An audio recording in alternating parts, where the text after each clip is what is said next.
Hi, I'm Mr. Rosengrant, and I have with us today Dr. William Deresiewicz, former Yale professor and author of the book, Excellent Sheep, The Miseducation of American Elite and the Way to a Meaningful Life. Dr. Deresiewicz, thank you for joining us today. My pleasure. Thanks for having me on.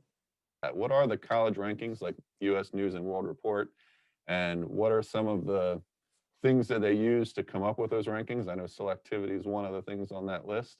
And can those rankings be used in some positive way? Is there some value to the rankings? I know people use them to try to guide them to what colleges they might want to apply to, which I don't think is the best use for the rankings. But is there some positive use? The rankings are just completely ridiculous. I mean, the problem with the rankings is that they assign every college a number, and people are habituated to believe that if something has a number attached to it, that the number measures something real. You know, we're told that a building is 123 feet tall. So, okay, we know that's an actual thing. But to say that a college is 123rd or 23rd or 3rd in the ranking, that's not a real thing. I mean, first of all, the distinction between colleges of slightly different rank is meaningless. To say that one is 10 and one is 20, that's a meaningless distinction. Second of all, as I suggested before, the rankings lump together schools of very different types. So if you look at the top 10 or top 20 liberal arts colleges, you have women's colleges, military academies, a couple of engineering schools. These are completely different kinds of schools. But the most important thing is that those rankings are a composite of a whole bunch of different metrics that US News has worked out.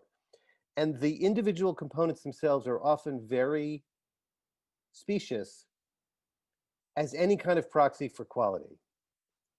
The most obvious one, and it's a big factor in the score, is what they call reputational rank.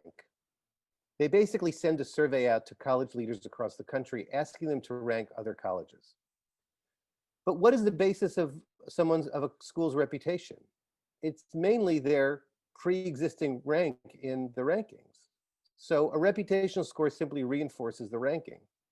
There was a great article about these rankings by Malcolm Gladwell in the New Yorker probably 10 years ago. And he told the story that there was one study done of these rankings where they sent this survey out to law school deans, because, you know, law schools, of course, every kind of school has rankings too. And they included Penn State in the rankings. And Penn State, which is kind of a middle of the pack university, its law school ended up with a kind of middle of the pack reputational score. The problem is that Penn State did not have a law school at the time. And yet its law school received a reputational score. This is what these things are worth. And as I said, a lot of other components like selectivity can be artificially inflated. Sometimes schools just lie about their numbers because they're self-reported. Some of them are really just a proxy for institutional wealth, like faculty resources rank, which really has to do with how much money professors make. You know, maybe you could say, well, a richer school is likely to be a better school. You know, up to a point. I mean, a school that's deep, that's really under-resourced, like a lot of public universities are, that probably damages the educational experience. There's no question about it. But schools with a lot of money, you have to ask, what are they spending the money on? And they're not necessarily spending it on anything of value for an undergraduate educational experience. Yeah, and I think a lot of times students, they're not so much maybe concerned with the actual rankings. I think what they're really concerned with is their own personal success. So the rankings give them the impression that these are better schools. If they go to the better schools, they're more likely to be successful.